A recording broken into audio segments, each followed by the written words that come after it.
Hey guys, Ben with IncomeOptionsTrading here, and today I wanted to talk about how T-bills can boost your portfolio returns with very minimal risk and downside if you're trading 0DT like I am and not using your full account. So I want to go over what T-bills are, how you can purchase them, and how you calculate how much you might want to purchase.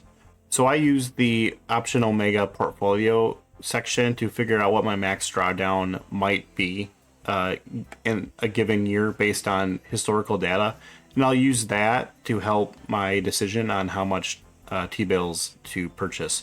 So I went over my trade plan in another video, but with those strategies, I'm looking at around 15% drawdown. So that's what I'm going to be using when I calculate how much I want to purchase.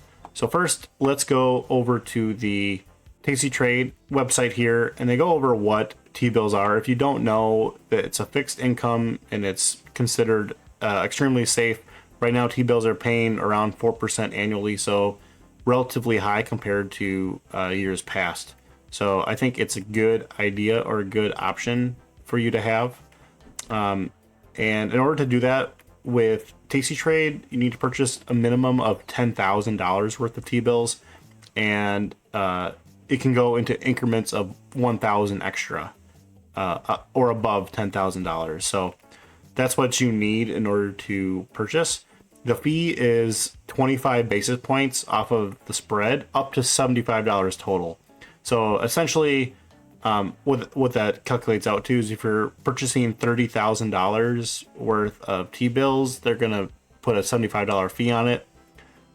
If it's less than $30,000, it'll be prorated, and if it's above $30,000, then it'll be capped at $75 in fee. So keep that in mind when you're choosing which T-bill you might want to do. If you're doing an earlier expiration and it might only have $50 left to for that yield, you might not want to do that because $75 is going to be the fee for that. So their website here, I just Googled tastytrade T-bills, and it gives you all the information. You can only do it through the web platform and only during market hours. So right now it's about an hour after market open, so I won't be able to open it, but I'll show you what it looks like here.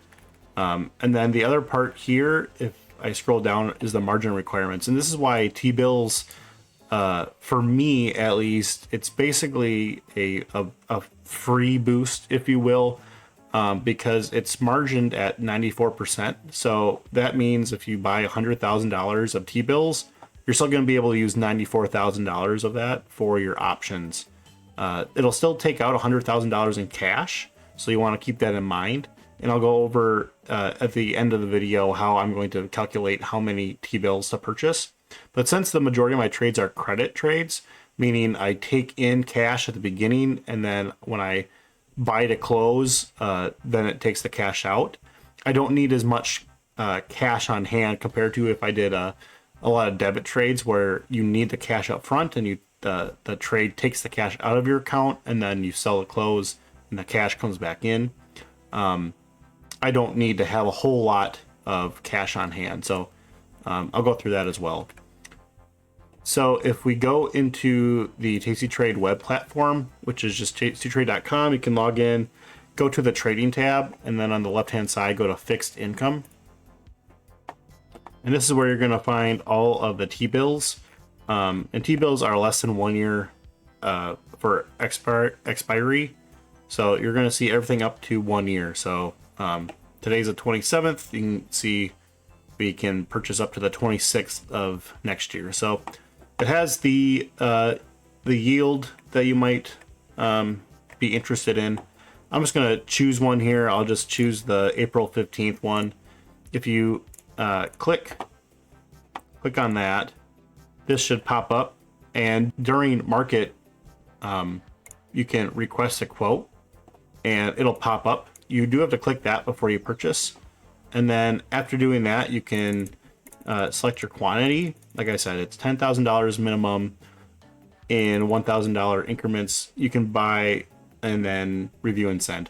You can close early if you want, if you don't want these to expire, but you will have that $75 fee on that if you close as well. So I'm planning to let these expire, but just know that that's an option to sell those back. So pretty straightforward on how you purchase those.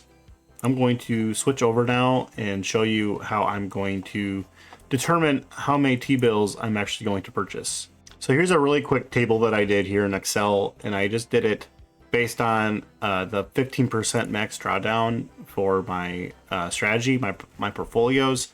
You could bump this up too if you want to be more conservative with that number. But essentially, my account's going to be starting with $50,000. I have 15% max drawdown, which is $7,500. The max debit or cash I need for my trades on any given day is 7.5%. And the amount of credit trades I do is 67% of my buying power on any given day. So I'm never above that. So if we look at the required cash for the trades, it's your 15 or your 7.5% of that, which for me is $37.50. So I always need to have at least $37.50 in my account in cash in order to not go negative. If your cash balance ever goes negative, then you're going to be charged margin interest, which is like 20% So you always want to keep your cash balance on a daily basis positive, so you're not digging into that margin interest.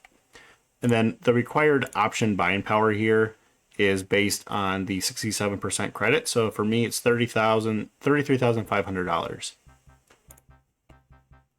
If you look at the required cash, which is the trade plus the cash plus the drawdown, we need $11,000, and this is assuming your $7,500 your drawdown is on top of whatever you need. So you need that cash balance plus the maximum for your debit, and I'm left with 11,000. So this is the amount of cash that I need at any given time. So I want to make sure I always have that. And then the available cash for T-bills is just 50,000 minus that. So I could purchase up to $38,750 here in order to still have enough cash on hand. And then also, if I'm looking at how much my buying power is for T-bills just as a check, it's 94% of that. So I'm left with 47,675 if I purchased that amount of T-bills. So that's more than the 33,500. So I could purchase up to 38,000. And I also just did the same exercise with after the drawdown just to make sure that everything was good, and it is. So I could purchase up to $38,000. I'm not going to do that much. I'll probably do $25,000 to $30,000 in T-bills, and it won't hinder my trading at all because I'm only doing 67% of my account. And even after the max drawdown of 15%, I'll still have enough cash and buying power in order to do my trades normally. So that's how I calculated how many T-bills I'm going to purchase. I'll do that probably, I don't know if I will next week, but maybe the first of the year. But it'll be one of the first things that I do. And I'll probably look at going out closer to a year, just so that $75 fee is stretched for the full year, stretch for the full year. So I'm not doing that $75 fee, like 4 times throughout the year to help that, because I'm not going to be doing more than $30,000 in T-bills. So that's how I'm going to use T-bills. If you have any questions or comments, please leave them below. You can always email me at IncomeOptionsTrading@gmail.com or leave a comment and I'll get back to you. Thank you.